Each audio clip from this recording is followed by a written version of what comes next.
All right, we're here with Kevin Pillar. Blah! Fucking Superman! Toronto Blue Jays. Dallas brings up this point a lot, that obviously we have a wide-ranging audience that listens to this podcast, but there are kids that listen to the podcast too. Your story could for sure motivate anyone that's out there being like, I'm not big enough, and I'm not like the 6'6", like tight end looking dude, and the scouts aren't coming to look at me. You have a story that could literally inspire any high school kid, any kid that's playing in like a lower level right now. Talk about where you came from, how you got to where you are, because it's literally the definition of hard work. Yeah, I take a lot of pride in this story. I'm not the only one who's ever done it, but, anytime I get an opportunity to share this story, especially to young kids, I wish I would have known more about these stories, and that's the beauty of social media. I know there's a lot of negative stuff with social media, but no. The day we live in, social media is, I can get online and read stories like this. I know there's high school kids. I know there's youth kids that go on Twitter, Instagram, and are able to see stories like this. But, I was always a pretty good athlete. I was probably, the best baseball player on my youth team. Humble brag. Probably best youth baseball player on my my high school team. But I was a kid that played all the sports growing up. I never played travel baseball. I just played when baseball season was in. I played baseball. When it was wintertime, I went to the mountains and I went snowboarding. When it was summer, I went to the lake and went wakeboarding. Played football, basketball, baseball. I tried everything. Mm-hmm. Baseball was always a sport that, I kind of had a secret passion for. I never really expressed to my parents that I wanted to play professional baseball. It was always, I really like baseball, but I also like football. I like basketball. I enjoy playing golf. But, why did you never express that? Why did you keep that in, if you will, suppress it? I think I was a little unsure. I also didn't know anyone, whether it was family, extended family, guys in my community that went on to play professional baseball. So that was kind of always like, I think every kid wants to play professional baseball or a professional sport, but I didn't really have like a role model, someone that I could look up to, someone that I knew from my community that was able to do it. So it was always, I wanted to play college sports, eventually I wanted to play professional sports, but I think once I got to high school and I was playing football, and I was playing basketball, and then I was playing baseball. My body was what my body was. I was a 5'10", 180-pound senior. Baseball kind of chose me at that point. I was kind of limited on, my size, and it was nice to be. You're not running the two. You know what I'm saying? Yeah. I was a pretty good basketball player. I probably could have developed into a pretty good football player. I was a good high school football player. Maybe I go to college. Maybe. I put on some weight. Maybe I grow a little bit. Maybe I become a monster. But, my brother is about the same size as me, so it wasn't like I had my older brother, so it wasn't like, after high school I was going to grow 2 or 3 more inches. Right, so baseball kind of chose me in that sense, even though that baseball was kind of always this sport that I had, a passion to play. I think, you played at the highest level, but when you're young, like, you expect to go out there and go 4 for 4 every day. Yes. And if you go 3 for 4 with 3 homers, you're like, why didn't I get hit the 4th? I had an opportunity, right. So I think baseball kind of was a weird sport that I could go out there and be successful in baseball terms, but I always wanted more. It's like, why didn't I get the 4th hit? Mm-hmm. I have 4 at-bats, why don't I get 4 hits? Especially when you're young. So there was always something about baseball that drove me to try to be perfect in a sport where it's impossible to be perfect. Mm-hmm. But I guess back to my story. So I never played travel ball. I never played perfect game. I never played showcases. I never did any of that stuff. I just played my high school season. That was it. My parents did a pretty good job, when I was a senior and I was playing baseball, trying to, get me out there and get me recruited to colleges. My high school coach did showcases and stuff, or just trying to pump your name out? Yeah, just trying to pump my name out there a little bit. I didn't do any of that showcase stuff. I kind of just, my parents were similar too. My brother didn't go on to play college sports, so they were kind of going through this for the first time. Learning. Me being a parent now, obviously I've been there, done that. My brother's got kids now. I've been there, done that. We have someone that has experience doing that, but we're going through this for the first time. So, fortunately for me, I didn't get recruited anywhere. My best friend from high school went to this little D2 Cal State Dominguez Hills. He was going to be a pitcher. My high school baseball coach ended up going there as a pitching coach, and it was basically like, hey, you want to come with your buddy David and, walk out? I'm like, sure. Opportunity to play. Yeah, I'll play. Yeah. Where's it at? Like, Carson. I'm like, where's that? Yeah. Like, California, about 40 minutes from where you grew up. So, I took like a unofficial visit there with my parents. Sure. At the campus, meet the coach. He sold us on this whole idea of, come here, use it as a stepping stone. If you come out here and you play well and you end up going somewhere else, we'll help you do that. So, said all the right things. I show up on campus, become a starting center fielder, freshman All-American, knock on the office. Hey, man, I think I want to go somewhere else. He gave me an analogy. If you had a wife and you found someone you liked better, would you tell her you wanted to leave? And I was like, no. He's like, well, that's kind of what you're doing to us. So I ended up staying there, and it was the best decision. It was the best decision that ever happened to me. I was at a very small D2 school with no football, a lot of nightlife, so baseball became my focus, and I have a daughter now, and I'm hoping to send her to a big time school, and I can live my college life out through my daughter. There you go. There you go. But, well, it's clear that Dominguez Hills was not a stepping stone. It's clear it was a launching pad for you. That's, in my opinion, what happened. It launched you. At what point in time before you step foot on that campus, though, are you telling yourself, yo, bro, you're a fucking big leaguer. You can do this. You can get there. So let's quit pussyfooting around here. Let's put the fucking hammer down and let's get to the show. I mean, I think if you kind of experience what I experienced of not getting recruited by Division I's, and there's hundreds of Division I's, and even in the state, in the state of California, I mean, there's got to be 20, 30 Division I schools that really didn't have any interest. So I think for me, initially, it was going to college, stepping on a baseball field with college baseball players, and looking around and being like, not only do I belong, I'm probably the best player on this field. Yeah, and you have to go out and. You see that in fall ball, and that's fall ball. You're not really playing games, but then the regular season starts, and I'm, better than most of the guys on my team, better than most of my guys in my conference. As a freshman, as an 18-year-old, maybe playing against 21, 22-year-olds, and I'm like, okay, I definitely belong in college. Then you go on to be a freshman All-American, and, I think at that point when I proved that I could play at the college level, I think I started thinking about getting to the next level and wanting to be a professional. And I think after my freshman year, I was able to kind of go off and play summer ball, play with some guys that played at smaller Division I's, in a wood-bat league, and be like, I'm just as good as these guys are. Why can't I get to professional baseball? Where'd you play summer ball?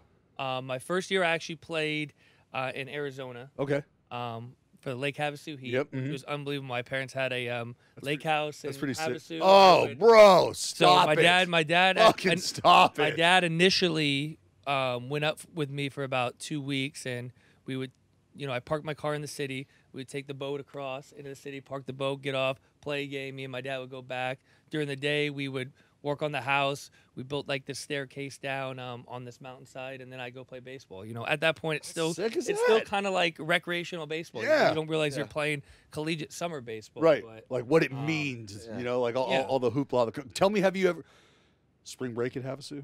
You ever got that one under your belt? And that's hey yo, not as like an adult, as like a as like a teen. Yeah. But I mean, that's part of the story is that I didn't necessarily get to miss out on a lot of that stuff in my life. My parents were, like I said, they were a little naive going through this for the first time, not expecting my child to be a professional athlete, not to be a Major League Baseball player. So it was like, hey, it's summer, you guys are out of school. Instead of going to sit in the gym or go play in 110 degrees baseball, you guys want to go to the lake? We're like, yeah, let's go to the lake. Yeah. Let's go wakeboard. Let's go. We're teenagers. Let's go check out the girls in the channel. Yes. So, yes. Yeah. So I thank my parents for that. And like I said, the challenge for me as a parent now is if my daughter expresses interest in wanting to be a professional athlete. Obviously, I'm around tons of professional athletes. Right. I know the path that most of them take there. My path is unconventional, but how do I not want to give her all the resources and all the time and energy to be a professional athlete? Like, I am a little unique in the sense that I didn't play baseball year round and I got to the highest level of professional sport. Yeah. How do I balance that as a parent? Like, be like, hey, you're not playing soccer, you're not playing tennis, you're not doing whatever you like to do in the office. How old's your daughter? We're going. She's only a year and a half, but these are things I think about. Hey, no, dude, you and I are like, in the same exact boat. Hey, all your friends are playing in this soccer tournament this weekend, but no, we're going to the lake because that's what I did. You know, it's hard to, it's gonna be hard to do that, but you know, it worked for me, and I think it's could work for other people, but it's not kind of the path that a lot of people are taking now. It's play sports year round, focus on baseball year round. You're seeing kids at 10, 11 years old get Tommy John. It's unbelievable. That's ridiculous. And on top of it, I think, going back to my story, I think that's what separated me from a lot of the guys that I played with is when I got to college, I had this burning desire to want to learn and want to spend time in the cage. It was never work for me because I was never burnt out on. There was a lot of kids that I played with in high school that were probably as good as me, if not better at the high school level.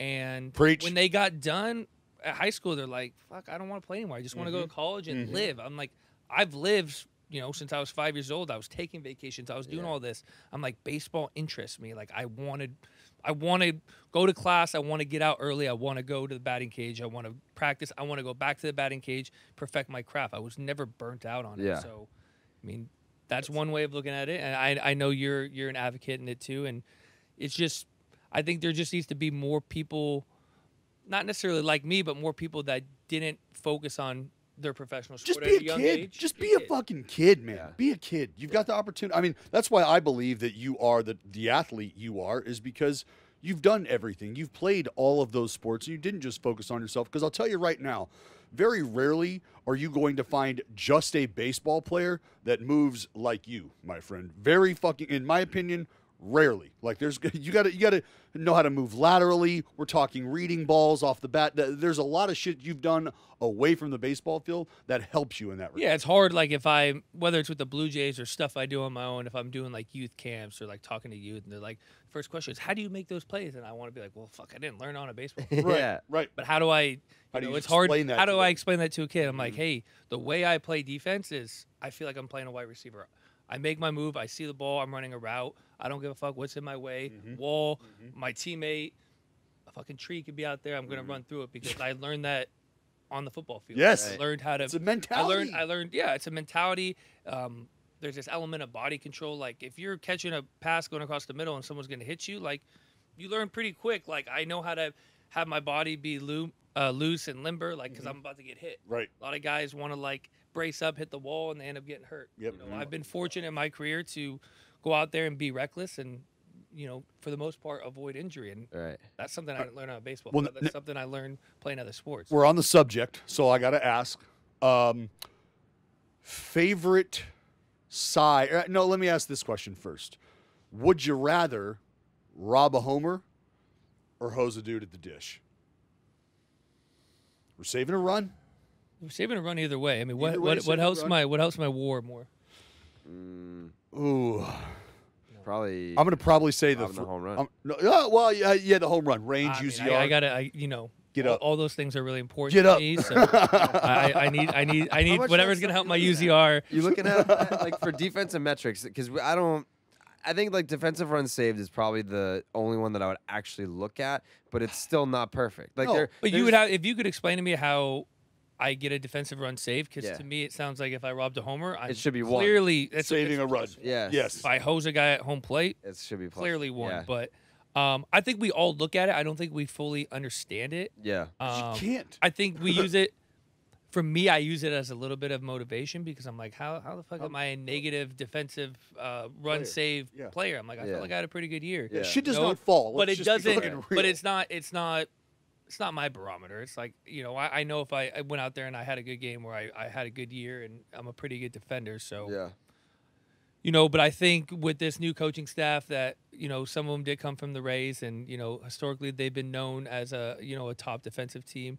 I've already had conversations with them about, some of that stuff and how I can improve. We'll see how that see how that goes. You're robbing a homer. You want to rob this thing glove side or backhand side because Definitely. there's some glory to the backhand side, Rob. You know, I like the backhand. To be honest Yeah. with you, it's actually a little bit easier going to the backhand. for you, do you? Feel I think that way? I would, for me personally, I can speak on myself, but I think most outfielders would say going to the backhand because you have your offhand to brace kind of yourself. feel the wall, brace yourself a little bit.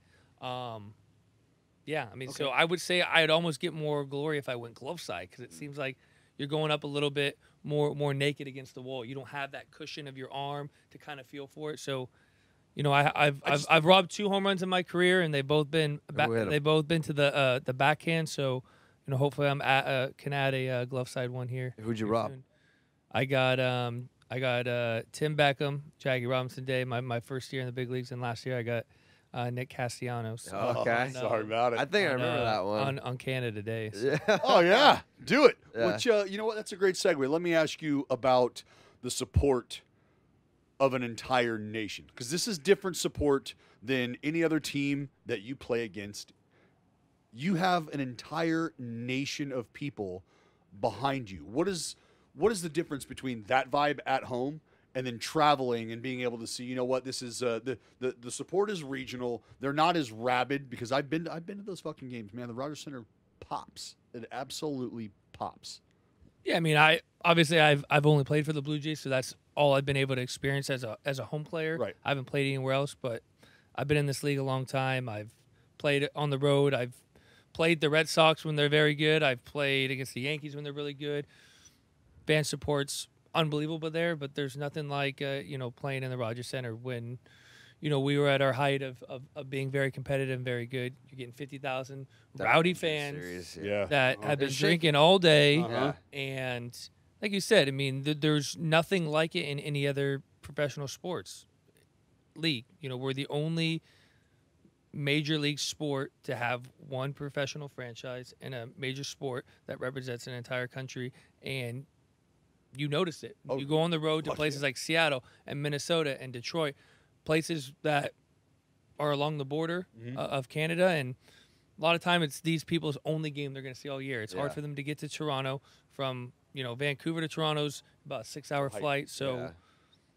that's their Super Bowl. This is their event. This is their 3 or 4 games that they get to come down, and they show up early, and they're loud, and most of the time they're drunk, and we love it. God love them. God love them. What was like your first time that it really hit you that the fans that show up there are just that? I think my first time traveling to either Minnesota or Seattle as a rookie, you think you're going on the road and you show up to the field, you come out for stretch for batting practice, and you look around and there's about 25,000 people in Blue Jays uniforms and Blue Jays stuff, and it quickly turned into a home run derby because you're so friggin' amped for BP. It's unlike anything you've ever seen, and fuck Oppo. Time to drop dick. Yeah.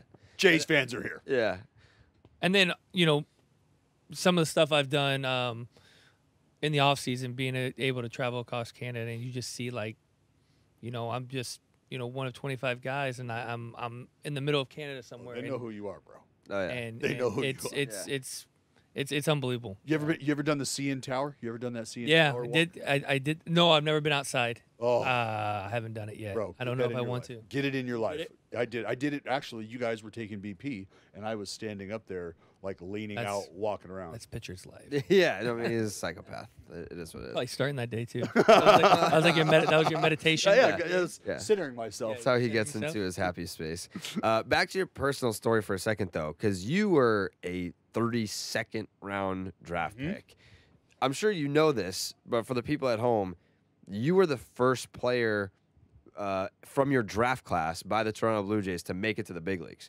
Like, did you know that, by the way? Yeah, I did. Okay, I so did. like because I'm very familiar with the guys that were drafted in front of me. Yeah. And, it was always a little motivation. yeah. A chip on your shoulder type shit. Do you think that was an oversight by talent evaluators for where you were at the time when you were selected, or do you think you were drafted as player X but you became player Y? I think it's a combination of both. I think you're a little bit, you know, prejudged because you're a Division II baseball player. You didn't play at a Division I, so you already have kind of a negative feeling towards you. I think there's a little bit of under-evaluation of my talent and skill set, partially because I did play at a Division II. You know, I hit in 54 straight games as a junior. You know, I have the all-time Division II record for consecutive hits. You know, I have I have a career. It was you know, like 367 batting average. Sorry, bud.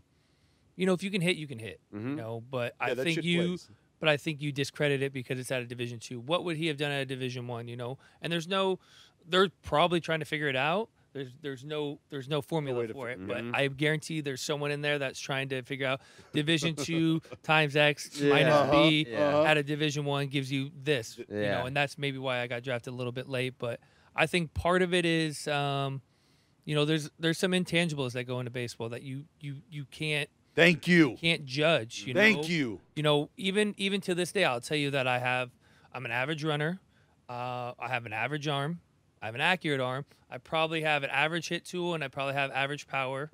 But yet, I'm starting center fielder for the last 5 years for a team that was close to going to the World Series back-to-back years because there's a lot of things that I bring to the table that aren't one of the the 5 tools. Well, they're not measurables. They're not. Well, and I have baseball instincts. I have a high baseball IQ. Yep. You know, I played with a chip on my shoulder. You know, there's a lot of things that you can't put down on this report card that I have conversation with people in my front office and scouting department, and they always try to ask me, like, how do we find the next you? You know, what are we missing? Like, how do you read these intangibles? And I'm like, I don't know. You got that's where for you to figure out. So, and that's where the scouting department, in my opinion, becomes so vital. In this day and age, it's easy to bang out an algorithm, watch the game with a calculator, and come up with an answer. But the boots on the ground, the individuals who are doing that legwork, finding out that Kevin Pillar is actually playing multi-sports, finding out that this is who this young man is, some of the character involved, that's how you find out, in my opinion, how to make those pieces of charcoal turn into diamonds, right? That's how you uncover the next. Yeah, I think you got to find people that, it's hard to find. I think you got to find people that aren't in this to be a big leaguer and live the big league lifestyle, but this is, what they really want to do. You know, baseball is what I've always wanted to do. Do I enjoy being a big leaguer? Fuck yeah, I do. You know, I've worked really hard for it. Do I enjoy the glitz and glamour that come with baseball? But that's not what motivates me. Right. You know, I had a teammate of mine. I don't know if you got an opportunity to play with him, but Mark DeRosa told me. I'm trying to think about the exact quote he had told me when I was a rookie and I came up. He said, "There's 3 things that motivate you in this game." He said, "It's the money, it's the fame, or it's the pussy." You need to find one of the 3 that motivates you. There's no right or wrong answer. Nope, you're right. But for me, it was always about.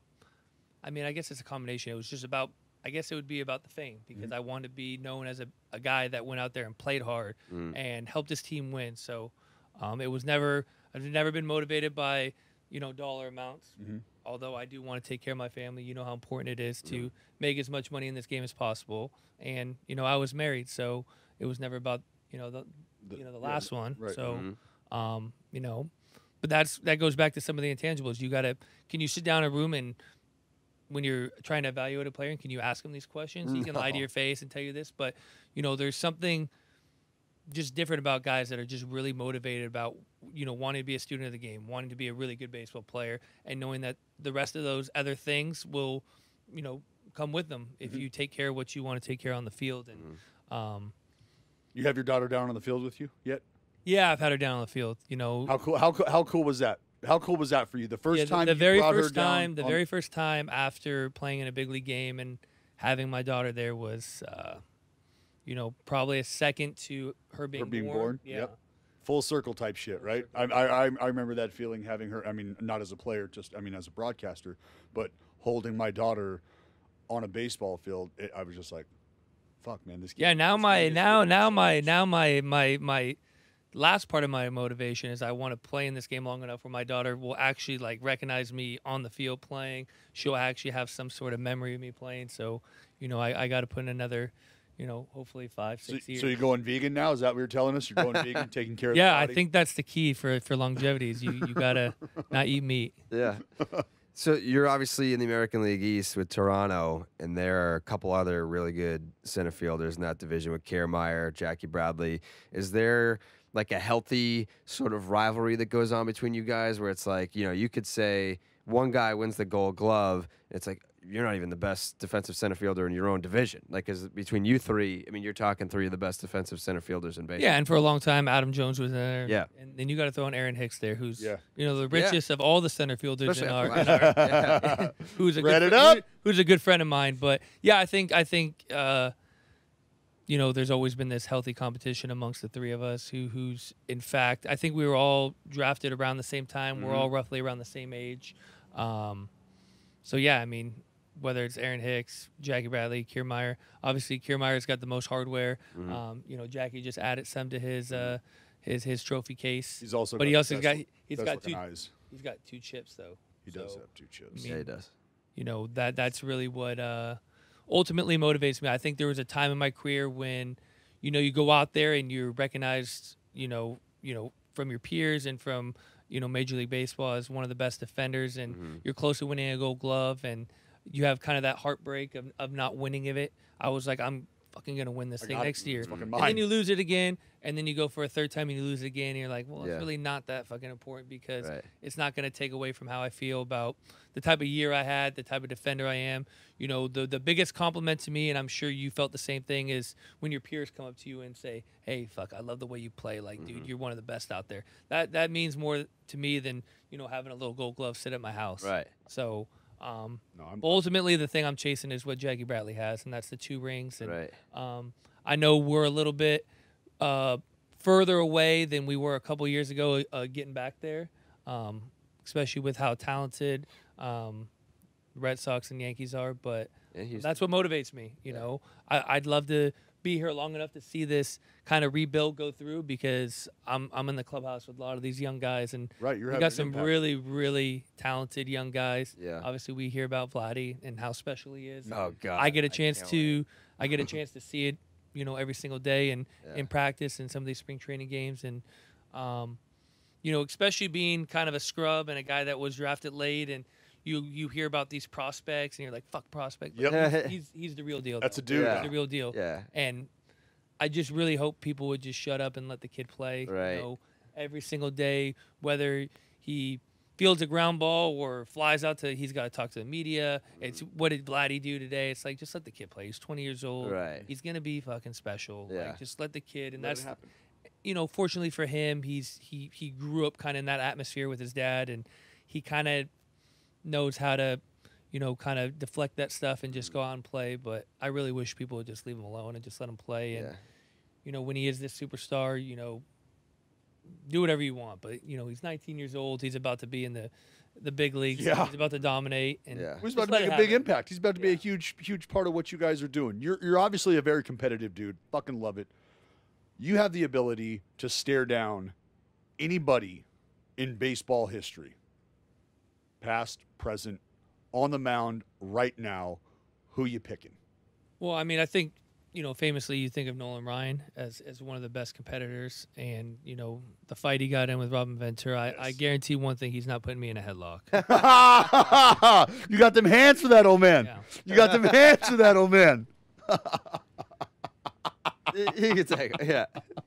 Or, I mean, modern day, I think you think about one of the ultimate competitors and a guy that, you think about Madison Bumgarner. Yeah. And I know that's a big motherfucker. But Yeah, that's country strong, bud. I take my chances, That's too. country strong. Hopefully he doesn't come to that, because he's country strong and that's a big boy. But I think that's just my mentality. I think that's what I've always had to have. I think when you come into this game at a slight disadvantage of, maybe where you were drafted and, all that sort of stuff, I think you got to be that guy who's fearless.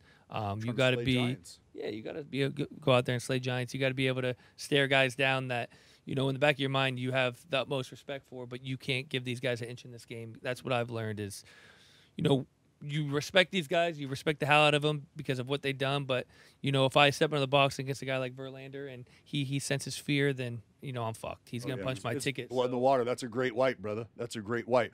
Yeah. Somebody who obviously appreciates your position, your lot in life, your lot in the organization you're in. you have a very good sense of how you've gotten here. What was the moment in your big league career, your aha moment, fuck, I'm a big leaguer. This is the big leagues. Like you just saw somebody, maybe it was somebody that came rolling out on the mound and you were like, holy shit, I'm here. I think it even started before I played my first big league game. I think the day I got the call when I was in Buffalo that I was going to the big leagues, you know, immediately I had to call my parents. I called my brother. I was on the East Coast or on the West Coast in L.A. It was probably, it was like 4 a.m. or 5 a.m. Go to the big leagues, bitch. Get up. Yeah. Hey, I'm going to the big leagues. Once I kind of figured out what the fuck I was doing and the call was coming, I packed my bags and I had a moment to myself and I sat down. I went on MLB.com. I was like, who we facing? It was like John Lester. I'm like, fuck. It just got real. This is the big league. It couldn't have been just a run-of-the-mill average fucking 4 or 5 starter. It's John Lester. Nope. It's like I kind we're of playing Boston Red Sox in Toronto. I went over. Highlight reel catch though. Yeah, you know, the first ball that I got was probably about the 4th or 5th inning. No, actually, I got a ball like in the 2nd or 3rd inning. I threw out a runner at home. The very first ball I got in the big leagues was a ground ball. Johnny Gomes hit. Pedroia was at second, 2 outs. Never made a throw this good in my life. Still haven't. And I was in like deep left field. I got it. I just fucking chucked it home on a line. Like that's big league. Yeah. Adrenaline for you. Playing a big league stadium. Guy with an average arm showed a plus arm, threw him out at home plate, and then the next ball I got was like in the 6th inning. I think it was Johnny Gomes again. You know, laid out backhand. You know, I'm making a diving play. I'm on fucking Sports Center's top 10 plays. Johnny my very first. Johnny does. But you know, I think my introduction to the big leagues and like how much more advanced is I'm facing John Lester. I get down 0-2. I'm like, I refuse to strike out. Like, the one thing we're not doing is punching out my first at bat. I will put my fucking balls on home plate, and I will fight everything off. I finally work back an account. I hit this fucking rocket down the right field line, and I'm like, I'm going 3. Yeah, first let's AB. go. Victorino's like straddling in the right field line, doesn't even move. They got a guy there. Yeah, they got a guy. They got guys everywhere. He is a guy. And then the last question that we asked to all of our guests, because we got to get you out of here. If you could go back in time to any moment in baseball history to witness it live in person, what's that moment for you? You know, I grew up in Los Angeles, big Dodger fan, so I think I'd have to be there for Kirk Gibson's home run. Yeah. I mean, it's one of the most iconic plays in. I know, I'm sorry to bring that up. But it is one of the most iconic moments in Major League Baseball history. And you want to talk about dropping your nuts at the plate? Yeah. That is fucking. That's a whole lot of man right there. You know, and obviously that was a little bit before my time, and you know they just recently came out with a nice documentary on it, so you kind of got to see this whole landscape of like what Kirk Gibson meant to the Dodgers, how banged up he really was. The fucking Giants they were up against with Oakland being damn 100 win team that year, and Eckersley really never getting up any hits. So for him to basically be sitting there on the bench the whole game, you know, getting his broken ass up and figuring out a way to take some kind of probably weak broken swings on the tee, but deciding he wanted to go up there and was okay with being a GOAT in that moment. You know, that just kind of speaks a lot about him. And you never know when your moment in baseball is going to happen. So, that's why I like to show up every day and try to play, because I never know when it's going to be my time to, go out there and try to be a hero. Kids, take notes. That's Kevin Pillar. Thank you so much for coming on. Appreciate you guys. Big time.